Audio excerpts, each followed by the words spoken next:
მოგესალმებით მეგობრებო, სად არის ჩვენი ძმა?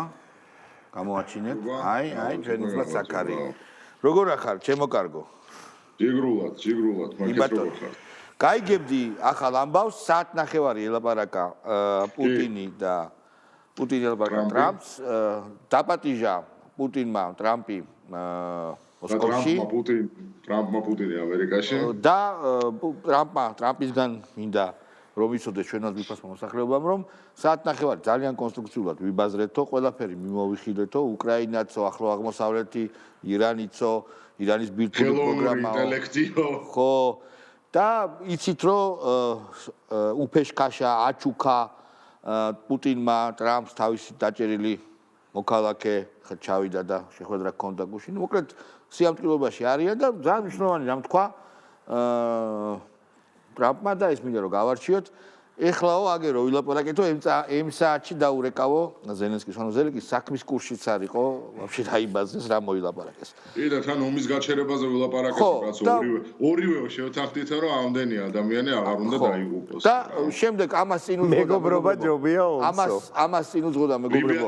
ახალი თავდაცვის მინისტრის ინტერვიუ, სადაც 2000 თავდაცვის მინისტრის სტატუები ნახება ჩონარაჟა. 2014 წლამდე საზღვრებამდე დაბრუნებას აზრი არა აქო და ნატოში უკრაინის მიღებას ვაფშე აზრი არა აქო. მოკლედ ძალიან საინტერესოდ ვითარდება.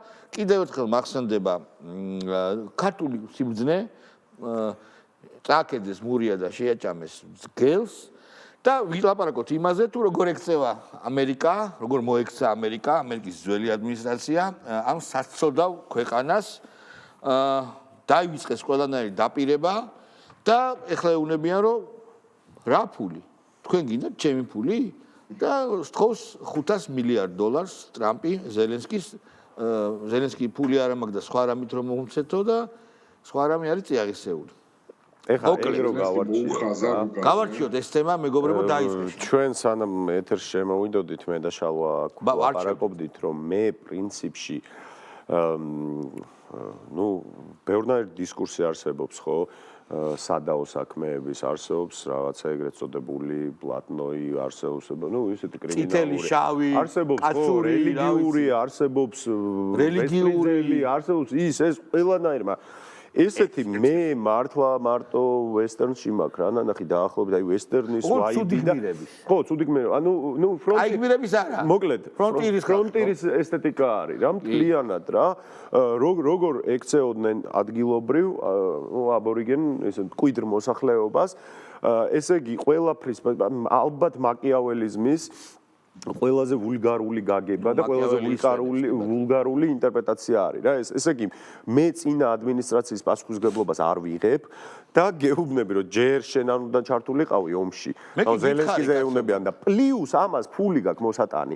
ანუ ესე იგი შენ რომ მე ვალს გაბრუნებინებ, ბაჩო, ერთი ხო ვალი დააბრუნე, მე სისხლიც რო გადაგისხა ორგანოებითაც წავიღო და პლუს ამაში მკურნალობაში მე კიდე ფული გამოგართვა რა და ხო და ეს ზელენსკის რას ანიშნებს იცი ამით რომ აი მე რო გითხრა რომ გრავიტაცია აღარ არსებობს თქვა და გადახტი რა ფანჯერიდან 10 მეტრია ხო რა მე-5 სართულიდან გადახტი და რო გადახტე ეხა მე გადაგახტუნებ შენ გადახტი რა მოიცა კაცო არა მე მოგივლი გიფში ჩაგისვავ იქ ფულსაც დაგახარჯებ მე ამოვიღებ მაგ ფულს მაგ გიბზე და უნალობაზე მაგრამ ეხლა მე რო პრეტენზია წავმიყანო ჯერ ესეთი მე არ ვიყავი ის მაშინ მართველი მე რო გითხრა იმ მართველმა შენ თვალები არ ქონდა დაახლოებით ეს პრინციპი იყო ერთი რაღაც გამახსენდა ძველი საბერძნეთი რა სადაც ჰერაკლიტეს პრინციპი იყო რომ ერთ დინარაში ორჯერ ვერ შეხვალ რა იმიტომ რომ ის იყო ერთადერთი უნივერსალური რაც არის ცვლილებები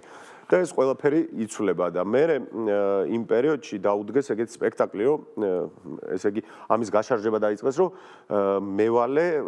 მოვალეს ფულს აღარ უბრუნებს იმიტომ რომ უკვე სხვა არის რა და დაახლოებით ეგ პრინციპი გააკეთა ტრამპმა რომ ანუ სხვა ვარ რა მე კი დაგაწყვეტილი მაგრამ სხვა ვარ და მინდა ბაჩო სანამ შენ თქვი რატომ არის ეს მიდგომა სწორი ტრამპი რაზე უტრაკებს იცი ტრამპი და სხვა რამეს ეუბნება რომ შემოიჭრა და ომი დაიწყე და წინააღმდეგობა გაუწიე ეგ დაუშვათ პრობლემა არ არისო სტამბულის შეთანხმებაზე რატო არ წაყევს ხელმოწერილი შეთანხმება შენო მაშინო განიზრახეო და მახსოვს დღესაც მახსოვს აი თვალნათლივ მიდგას ტრამპმა როგორ გასცინა ზელენსკის I want to fight შენო ომი გადაწყვიტეო აი მან დაგერხაო რატო გადაწყვიტეო ნაპოლეონი დამარცხდა ჰიტლერი დამარცხდაო huge დიდი ძალა არისო რატო გადაწყვიტე ომიო რას დაუჯერე ამ იდიოტებსო რა ხო ხედავა რა პერვერტებსო ლუნატიკებს მანიაკებს და იმათო რა ქვია sweet game-ის VIP-ს ნომრებსო ხო ხაჩო შენი კომენტარი ანუ ახლა უკრაინა არის ყველაზე შავ დღეში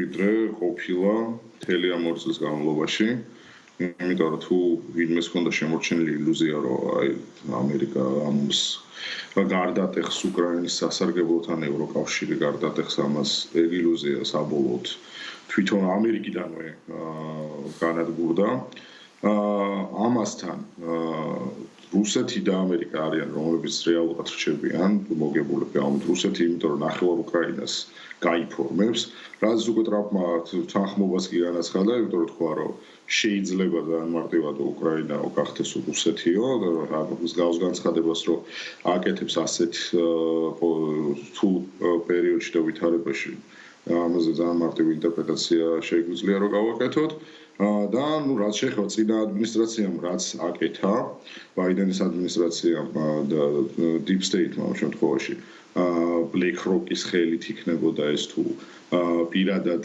ბაიდენის მცდელობები კორუფციული გარიგებები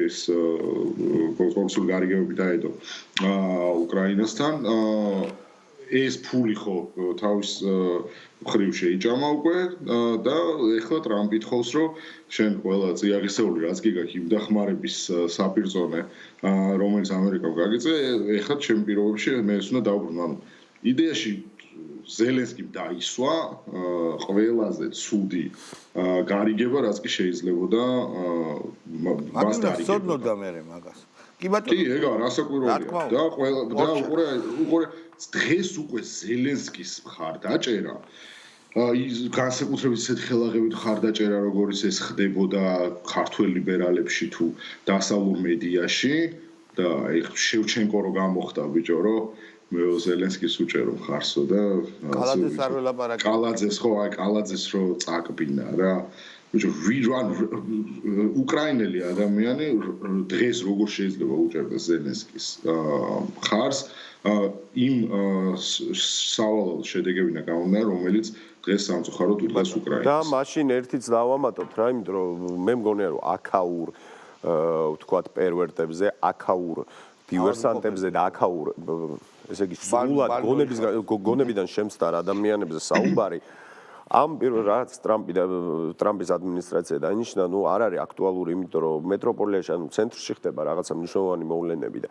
ეგ უნდა აღვნიშნოთ, რომ ზელენსკის მხარდაჭერა ხო ერთია, ალბათ არ ვიცი, ყველა უკრაინელი გაბრაზებულია ზელენსკიზე და თვითონ ამერიკელები ეუბნებიან, რომ მთელი თქვენი ლიდერშიპიო ჩართულია ომის დანაშაულში და ხართ ბარიგებიო.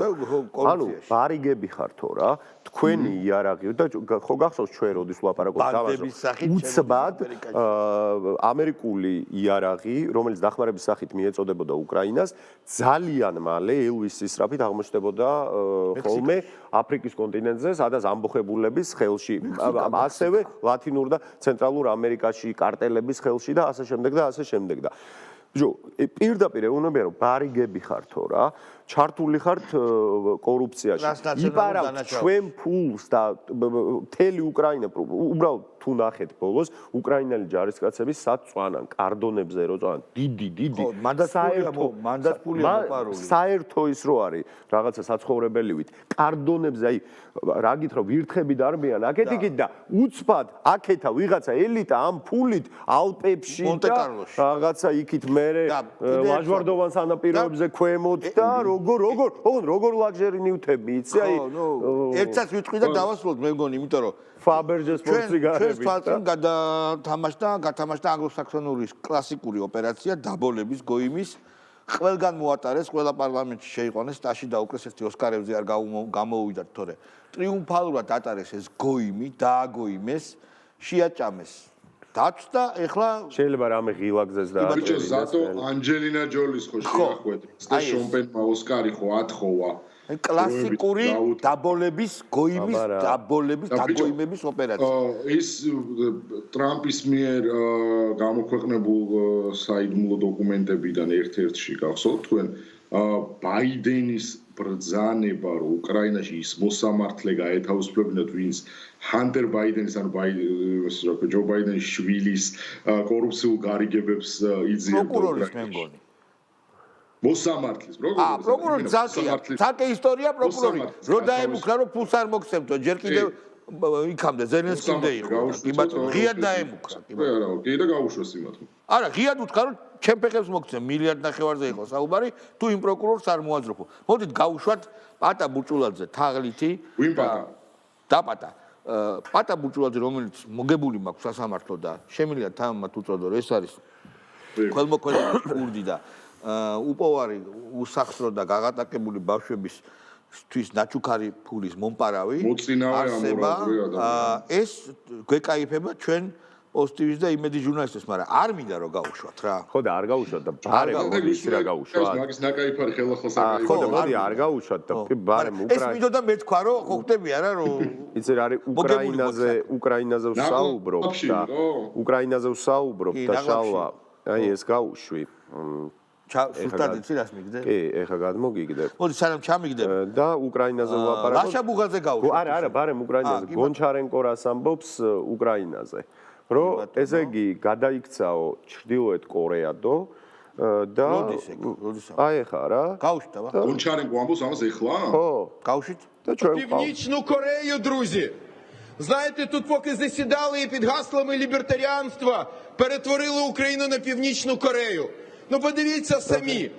ხო ანუ ეს ტრამპის გავლენის ქვეშ უკვე აკუკავს დემოკრატებს ხო ეს ხო ამას ფეხებზე აგიდია არა ესეთი სხვათა შორის გონჩარენკოზე ოდიოზური ფიგურა ჩვენ მაკალიბრის თქვა ჩავანათელოს რაღაცა როგორ არა გუბას როგორ შეადარებ შავა ამას ძალიან დაუცხრომელი ენერგია აქვს და ისიც გავიხსენოთ ჩვენო აქციების და რევოლუციის მცდელობის დროს ეხლა როცა პიროტექნიკას და მოლოტოვებს ესროდნენ პარლამენტს გონჩარენკო იყო ჩამოთრეული აქ ანუ საველე სამუშაოებზე და წვრთნებზე და მაიდნის მცდელობას და გონჩარენკოს ქართველ ლიბერალები დაშს უკრავენ მაშინ როდესაც გონჩარენკო იყო უკრაინაში პოლიტიკოსი პრორუსი და გეორგიევსკის ლენტით მოძრაობდა რომელიც არის ძალიან ძლიერი ხაზი რო კითხო ქართველ ლიბერალებს ბუღაძე გაუშვათ ძალიან კარგი ბუღას ჩემი ასე თქვა და არა მხოლოდ ჩემი პერსონალური მოლოდინიც და ლოზუნგიც კი ასეთია არჩევნები ივანიშვილის გარეშე ივანიშვილმა საერთოდ რა არჩევნებში უნდა მიიღოს მონაწილეობა თორე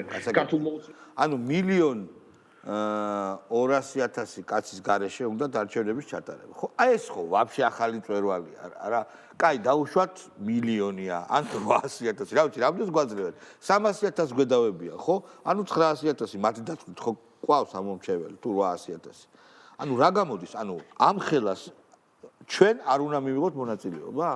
ანუ ვინც ქართულ ოცნებას ვაძლევთ მას? ეს ხო ბუღაძის სლოგანია, ლაშას და ჩემი სლოგანი არის გია ბუღაძე ულვაშის გარეშე. მე მინდა რომ მამას უკმეშენ. მამა ბუღაძე მე მინდა რომ ვითხოვ მაგაცის გაპარსვის უფლება. მამამის თავი დაანებე ბიჭო. აი ეს ფოტოშოპის არ არის. მაგის ულვაში ჩემთვის არის ალბათ ერთ-ერთი ყველაზე შიშის მონგრელი არა აი რაღაცა ხო არის რაღაცის განადგურება რო გინდა რა ბიჭო ულვაში სხვათა შორის როდესაც ფრანგებმა გაათავისუფლეს საფრანგეთი გერმანელ ოფიცერებთან მოკურკურე ბოზები ბოზქალებს ხო გადაპარსეს თავები ეს პირდაპირ ანალოგია არ გეგონოთ, მაგრამ დაახლოებით შეიძლება ესეც გავიგოთ, მაგრამ მე ყოველგვარი ძალადობითი გადაპარსების წინააღმდეგი ვარ. უნდა უჩამდეს. ეს არის ელემენტარული ყველაზე მინიმალური მოთხოვნა, რაც შეგვიძლია წაუყენოთ. ან ზოოპარკი შეიძლება გავამწესოთ ცოტა ხნით მიმუშაოს. მორზე იმათ რა ქვია ეს ჩვენ გვინდა გავუშვათ ვალრუსი რა. ნენსი ვოლანდი, რომელიც იძახდა რომ მივდივარო ბრძოლიდანო მაგრამ შემდეგ გამოიძინა და აღარ უნდა ბრძოლიდან დასვლა. ვინ გაუშვებდა ეს? გაუშვით შეიძლება ნენსი ვოლანდი. დასვლა უნდა ეგრესადა. თითქოს გაიაზრა ყველამ, რომ ყველას გვაქვს ჩვენი წილი პასუხისმგებლობა ჩვენი ქვეყნის წინაშე და ეს არის მთავარი, რაც ჩვენ გვამოძრავებს, ეს არის ჩვენი ქვეყნის მართლა განუზომელი სიყვარული და აქამდე სადღაც გულის სიღრმეში ყოველთვის რა თქმა უნდა ვიცოდი, რომ მიყვარს ჩემი ქვეყანა, მაგრამ როცა უკვე დავიწყე დაკარგვა ამ ჩემი ქვეყნის და ამ ღირებულებების და ამაში დაგვეხმარნენ ქოცები, მივხვდი, რომ იმაზე მეტად მყარებია, ვიდრე ვიაზრებდი ამას გონებაში. სერიოზული ეგზისტენცია. მე რამაჭერს მე ყველაფერი გავიგე, რომელ ქვეყანაზე ლაპარაკობს ვერ გავიგე. საქართველოზე არ ლაპარაკობს აშკარად. ბიჭო, ეგაა ძალიან მაგარი, ანუ 30 წელს რო გადაცდები და მე რო აღმოაჩინე, რომ ვაიმე სამშობლო მიყვარსო. არა, ქვეყანაზე საუბარი. არ მიყვარსო ნეტაო. მე დაახლოებით მაქვს წარმოდგენილი, რომელ ქვეყანაზეა საუბარი. მაგრამ არ ვიტყვი, იმიტომ რომ გამჩაგრავენ. და ზოგადად ქალბატონი ნენსი ხასიათდება ამბივალენტური მიდგომებით. ანუ დღეს უნდა, ხვალ არ უნდა სამშობლოსთვის ომი. და რა ვიცი, აბა როგორ არის? ეგრე არ გამოდის ქალბატონო ნენსი, ჰოლანდიდან ისეთი. ჰოლანდია ამის გვარი. გეხოცებით, ამ ქალის სახელი და გვარი არ შეიძლება რომ დავადგინოთ, რა ქვია. ხო აქ რაღაც სახელი და გვარი, ოღონდ ყურში მითხარით და მე გადავწყვეტ, თქვა თუ არა. ნენსი ჰოლანდე, ბატონო? რა გვარია? ხო აუცილებლად გაარკვიეთ სასტრაფოდ, რომ ნენსი ჰოლანდი რა გვარია, საერთოდ კატა ბეჰემოტი. არ შეიძლება, ეგ სხვათა შორის ასევე ფილმიდან არის, იმ რომანიდან არის, საიდანაც მას სახელია გაგებული. მე უბრალოდ მინდა, რომ აი ნენსისნაირმა ადამიანებმა ჩვენ საქართველოს, ქართველებს, საქართველოს მოქალაქეებს თავი რომ დაგვანებონ, არ შეიძლება? სხვა ქვეყანა რომ მივცეთ, მე სულ აწუხებს ეს იდეა, რომ რაღაცა შემოღობის. ეგ ჩემი იდეა იყოს, ხო, შენი. ჩემი არა, შენი იყოს. ლაზიკა. არა, ლაზიკა ხო, ბატონო. არა, ნუ არენდით გადავცეთ 40 წლიანი. ხო, აი რაღაცა იქ იჩხუბონ, იქ ააშენონ სახელმწიფო, იქ ითამაშონ. აი, დავით აღმაშენებლის სიტყვები უწერია გავიმარჯვებთ სახელოვნად. ესე იგი, ეს არის უდიდესი ბრძოლის წინ წარმოთქმული სიტყვები, ხო? ნუ ჯერ ის ბრძოლა რატო ჩატარდა და როდის ჩატარდა და რამდენი წინა დავით აღმაშენებელმა დაიწყება, რა გჭირს ვერ გავიგე შენ კიდე რა. ნერვები მეშლება, რატო იღებენ ჰოლანდები მაგალითებს ჩვენი სახელოვანი ისტორიიდან, არ ეკუთვნით. სხვა ქვეყნის ისტორიიდან აიღო მაგალითი. მე ძალიან მადაგასკარიდან. ნუ ყველგან ეგენი არიან და რა ვიცი. კარგი. მე მგონია რომ ბოლო ამ რამდენიმე თვის მანძილზე დღეს ყველაზე მეტად გავახარეთ ნენსი ჰოლანდი და ყოჩახ შალვა შენ რა. ნენსი ჰოლანდი, ბიჭო, გიგი უგულავაზე გადავიდეთ რა, ძალიან მაგარი. გიგი უგულავა საინტერესოა. კახარიაზე როგორ თქვა. თუ შეიძლება. ამას ჩვენ ყლაპავ და ვიძახით, არა, იმიტომ რომ ხალხმა გადაეხალა ზომბებს ვეძვით და ადამიანები მოგწონს თუ არ მოგწონს ერთმანეთი, ხელი უნდა გავუმართოთ. და არანაირი სურვილი არ მაქვს მაგ ხალხთან დაპირისპირების, მაგრამ ესე ყველაფერს ცალკარაზე ვერ ვიქნებით. არავის და არავის არ შევარჩენთ იმას, რომ ევროპაში ჩვენი პარტნიორების დერეფნებში ირბინონ და ისისინონ და მოდი ეხლა მიხეილ სააკაშვილის საკითხი მოუტეხოთ თემიდან. გეგონება ეს პრობლემა არ არსებობს. გეგონება უკანონო პატიმრობაში არ არის ადამიანი. არის ისე არის რეზოლუციაში ეს პუნქტი ჩატარებული. ხო და ამიტომ აი ამას ხავს. ამასოს ამა ხავს გონიათ რომ იმ დღეს რო ოცნებას ხაზავს და ოცნებისკენ რო არის ილუზიაა იმ ხალხზე სწორება. დაანებოს უნდა გახარიამ თავი იმ ხალხზე სწორებას. ხო, მე მეგონა სხვა მონაკვეთს უშვებდით, სადაც ამბობდა, რომ თვალები დათხარავ და დათვის ტყვიები და დაცვის სასროლი ტყვიები გამოიყენა და რომელიც გაფუჭებული იყო. და მოიცადე ევროპაში, სადაც დერეფნებში სისინიო, ანუ გიგი უგულავა და ალბათ სალომე სამადაშვილი, გიორგი კანდელაკია, ევროპული საქართველოს ექს რაღაცა თუ სალომე სამადაშვილი ნაცებში იყო ყოველთვის აღარ მახსოვს. ნუ ევროპული საქართველოს ლიდერშიპი გამოირჩეოდა ევროპაში სიარულით და სისინით, რასაც ქვია, ოღონდ საქართველოს წინააღმდეგ და ეხა ვიღაცა თუ წავიდა და მიშა სააკაშვილის წინააღმდეგ ისისინა, ის კიდე უკეთესია. ხო, ნუ გვარი დადგინდა, ქრისტინე ბოტკოველია გვარა და რა ვიცი, ბოტკოველია, მაშინ მე ვარ რიხარდო ომი. კარგი, დავადგინე გვარს, არ არის პრობლემა. რა პრობლემაა? დავადგინეთ. გიორგი გაჩემს პრინციპულად. კაი, რა გაუშვათ ახლა? გაუშვათ დიმიტრი შაშკინი, ძალიან სერიოზული ადამიანი, რომელიც ჩანაწერი გავრცელდა თავის დროზე, მასწავლებლებს კრებდა და სისხლს გამოგცოლთოთ.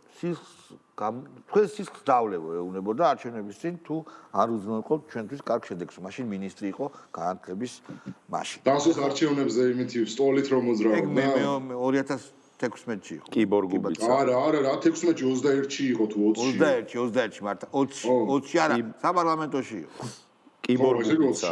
გაუშვით თუ შეიძლება, კიბორგუბიცა. განსხვავება არჩევნებზე რო წავაგეთ, 9 საათში გადავეცით ხელისუფლება. აი ეს არის განსხვავება. 9 საათში გადავეცით ხელისუფლება რო წავაგეთ არჩევნებზე. ეს არის სხვაობა.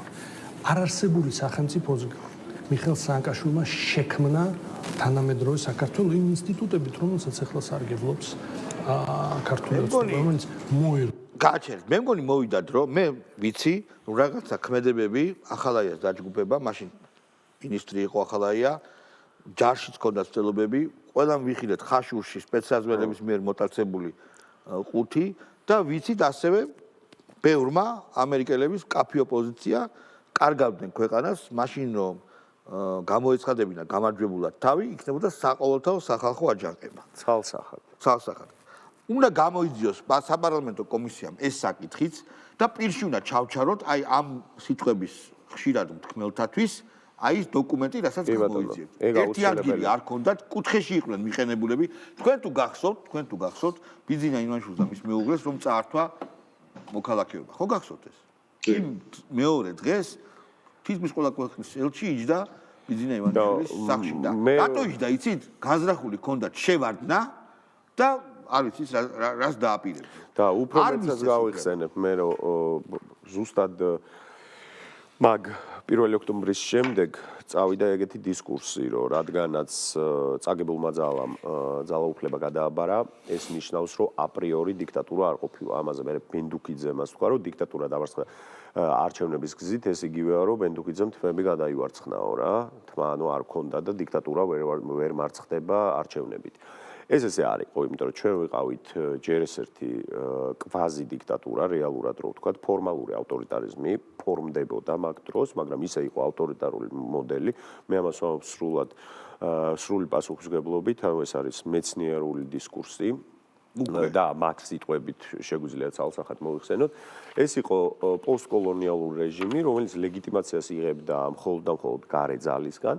რა თქმა უნდა, იმ პერიოდის ადმინისტრაციამ ამერიკულმა ჩათვალა, რომ ეს იყო სამოქალაქო ომი დაიწყებოდა და ამას უბრალოდ ვერ დაუშვებდნენ, თორე ჩვენ ვნახეთ ხაშურში, ანუ არ ჭირდება ამას, ვთქვათ, ინსაიდერული ინფორმაციები, ის ინფორმაციები, რაც ჯერ არ არის საზოგადოების ფართო ცნობილი, ხო? ცალსახად ვნახეთ ხაშურში სპეცრაზმი როგორ შევარდა საარჩევნო უბნებთან, ხო? ხალხი იყო მობილიზებული აქეთ, ყველანი და ამ მაგ არჩევნებს ნაციონალურ მოძრაობა ვერ წაიღებდა ვერავის დახმარებით. და შალვამ ძალიან კაი რამე თქვა, მართლა ეგრეა, რომ ჩვენ უნდა ვიბრძოლოთ, რომ ეს ისტორია არ გადაწერონ არც ერთ შემთხვევაში. ისევე როგორც 8 მილიონის მოპარვას რომ პიჯაკების საქმე დაარქვეს, 8 მილიონი ლარის მოპარვას ბიუჯეტიდან დაარქვეს ვითომ პიჯაკების საქმე. ეგ ცალკე ეს არ უნდა გაუქმებდეს. სააკაშვილი ამ შემთხვევაში მხოლოდ კორუფციის ნაწილში შავდებული არის და ყველა ის განსაკუთრებული სისასტიკით ჩადენილი დანაშაული, რომელიც წინა ხელისუფლებას აქვს თავის ანგარიშში, ჯერჯერობით ყოველ შემთხვევაში სააკაშვილის მაგაზე არასამართლობენ, ეგ ძალიან პრობლემაა. და რაც შეეხება არჩევნების საკითხს, კი, ამათ აღიარეს წაგებული არჩევნები იმ მარტივი მიზეზის გამო, რომ წააგეს და ქვეყნის უმრავლესობა მიუხედავად ტოტალური დაშინებისა, ორწლიანი. თან ეს ხო ის არის, ყოყაც გახსოვთ, წინა საარჩევნო დაშინება ხო არის რამდენიმე თვით. ან ბიძინა ივანიშვილი რაც შემოვიდა პოლიტიკაში, იმ დღიდან დაიწყო მასიური დაშინება ყველა იმ ადამიანის, ვინც ღიად თუ პოტენციურად შეიძლებოდა ყოფილიყო ქართული ოცნების ამორჩეველი. ეს იყო ძალიან მარტივად ისეთ ცნობად პირებზე ღია თავდასხმები და არა ცნობად ადამიანებზე ტერორი ქვია მაგას და ხო მარტივი მიზეზის გამო საქართველოს აბსოლუტურმა უმრავლესობამ ქართულ ცნობად მისახმა ამათ მოუწიათ რომ ეგ არჩევნები და წაგებულად და წლევანდელ არჩევნებში საქართველოს აბსოლუტურ უმრავლესობამ აკეთე ქართულ ოცნებას მისცა ხმა და ეხლა როგორღაც სხვა შედეგს ვერ გამოვიდა ნაცია გოქსაძე სად არის ახლა ჟურნალისტი იყო ჟურნალისტი და თავარ არხზე არის ისე კი ბატონო გაუშვით აბა ეს რას ამბობს აციბე ამბობს ხო საკუთარი აზრია ეს რასაც ჩვენ ეს მაგარ პერსონაჟებს არა მაგარ რაღაცების მომხრეებმა ისიც უნდა გაიაზრონ რომ რეჟიმი მათ ელემენტარულ პირობებსაც ვერ მოუგვარებს თუ კი ასეთები დადგება იზოლაციისთვის განწირულ ქვეყანაში კი გაცილებით უფრო დიდი განმკითხაობა სიღარიბე და სიღატაკე იქნება და როდესაც რეჟიმი პრიმიტიულ პრობლემებსაც ვერ გადაჭრის ასეთ სასაცილო და დამამცირებელ ახსნა განმარტებებს მიუგდებს ანუ ტრამპი სად არის ეს იზოლაცია ხო ერთ რამეს ვიტყვი რა ტრამპი ჩავა მოსკოვში აი თქვენ როგორც უყურებთ ამ განცხადებას ისევ ხედავ ამ კადრს ტრამპი ჩავა მოსკოვში ხელს ჩამოართმევს პუტინს უკრაინას საწყალს წაართმევენ ტერიტორიებს მოიხსნება ყველა სანქცია აბსოლუტურად და დარასკლავდება მსოფლიო როგორც იალტის მერე დარასკლავდა 40-იან წლების ომის მერე მეორე მსოფლიო ომის მერე ანუ იზოლაციებმა სანქციებმა აკრძალვებმა ჭირი მოგჭამეს უკვე ესეც რომ არ იყოს საქართველოს ეკონომიკა რეალურად იზრდება ამ 3 წლის მანძილზე რეალურად იზრდება მართლა ოღონდ ჩვენი დათვლით კი არა უცხოელების დათვლით მათი დათვლით მათი ექსპერტების შეფასებით მაგრამ იზოლაცია რა არის გასული რა არის თუ იზრდება ეკონომიკა მე მომწონს ეგეთი იზოლაცია და როდესაც ბრიქსის ქვეყნების ახალი სავაჭრო გზები გაკეთდება რომელიც არის ერთი აბრეშუმის გზა ახალი აბრეშუმის შუადერეფანი ხო შუადერეფანი რომელიც არის ასევე ის ძალიან დიდი პროექტი პეტერბურგიდან მუმბაიმდე როცა ეს გზები ამოქმედდება მან კიდე საქართველოს როლი იქნება ერთიორად გაზრდილი და ჩვენ ამ ეკონომიკურ ზრდასაც ასევე ვიგრძნობთ ძალიან იმიტომ რომ ეგეთი მონუმენტური მნიშვნელობის პროექტი არ ყოფილა. როდესაც აი ეს გოგონა რომელსაც ჭკუ არ მოეკითხება, ლაპარაკობს იმაზე რომ ეკონომიკა ისე დაეცემა რომ ელემენტარულ პრობლემებს ვერ მოარგუარებს ქვეყანა, ჩვენ ვიცით ასეთ ქვეყნების მაგალითი გერმანია არის ასეთ ქვეყნის მაგალითი. არ ვიცი შენ ახლა იქ გაელაპარაკება, რამდენი გავხვდათ თუ დაგელაპარაკებიან გაზი დენის ფასი რამდენია? ბიჭო, სანამ აქ ვარ ხა აქაურობას ვალაპარაკებ და რო ჩამოვალ, მე უკვე კაი რაღაცები ჩამოვდივარ, უკვე გეუბნები. არა, მართლა დაელაპარაკე, პრობლემებით არის. მოდი დაელაპარაკე რაზის არიან თავიანთ ხელისუფლებაზე. ნუ ბერლინში არ ვიცი, მაგრამ სხვადასხვა ხარეებში სხვანაირად არის. ბერლინი მაინც დემოკრატიული ის არის, რა ქვია, ადგილი. მაგრამ ხო, აბა არჩევნები რო არის ახლა იმ პარტიას რამდენი მისცემს ბიჭო, სხვათა შორის, კაი, ხა მაინც უნდა ვალაპარაკო აქაურზე. სხვათა შორის, ეს საარჩევნო ბილბორდები ხო არის რა? და ვაფშე ყველასი არის AfD-ს გარდა. AfD-ს ცენზურა. აკრძალული AfD-ს. ცენზურა. AfD-ს აკრძალული. ხო, ანუ სხვა ცენზურა ქვია, რა ქვია? პოლიტიკური ისა, რომელიც ნებადართული არის, რომ საარჩევნო სუბიექტი მეორეა რეიტინგით. მეორე რეიტინგი 30%-ზე მეტია, მაღალი აქვს სახალხო მხარდაჭერა. 30-ზე მეტია. 30-ზე მეტია. გაჩნია მხარეს ხო მართალია. და ილონ მასკი კიდე უფრო რო დაეხმარება, კიდე მეტი ექნება. და როგორც მილეი მოიყვანა არგენტინაში. არც ერთი საარჩევნო ბილბორდი, არც ერთი საარჩევნო პლაკატი, აი რეკლამაც არ ექნება ტელევიზიაში. შოულობ პატარა პლაკატებს რო წებოთი აკრა, აი ეგეც კი ბილბორდზე კი აღარ ალაპარაკი, მაგის უფლებაც კი არა. მედიაში შეზღუდული იქნება ძალიან. ტელევიზიაში არ იწვევენ. ხო. აგერ ჩაატარეს ახლა კონსერვატორებმა ევროსკეპტიკოსებმა თავიანთი სამიტი, იტალიელებს იყვნენ, ეს პარტიაც იყო ნიდერლანდების მართველი ძალა, ხო? ესპანეთში, ხო. ნიდერლანდების მართველი დამავიწყდა კაცის სახელი. ორბანი თავისთავად ფიცო და გაშუქდა საჭმე. მე ვნახე. არა, შენ დაინტერესებული პირი ხარ, მაგრამ ის წაიღებდნენ ახლა სხვა ქვეყნების ლიდერები შეხვედრილი ჩვენ კეთროვანებს გვეძახნენო და სოციალური აუტსაიდერები კი არა პოლიტიკური აუტსაიდერები ვიყავით და ახლა კიდე დისკურსს და მეინსტრიმს ვქნითო რა მაგრამ ეს ხო ვიცით რომ ბიჭო ხო მაგრამ სად არის იზოლაცია შეგიძლიათ ამიხსნათ 4 თვე არის გვეუბნებიან რომ საქართველოს არის იზოლაციაში ექცევა იზოლაციაში და რა არის, ანუ აი შუქჩრდილები მაინც რითი იკვეთება, რომ იზოლაციაში. ჯობნსონი რომ გვემუქრება რა. ხო, ანუ კლოუნებით და მინდა გადაცემა დავასრულო ხვალინდელი პროგნოზით. ღმერთს ვთხოვ, რომ სანქცირებულთა სიაში თუ ასეთი არსებობს მედია პერსონების სანქცირებულთა სიაში ვიყო მე.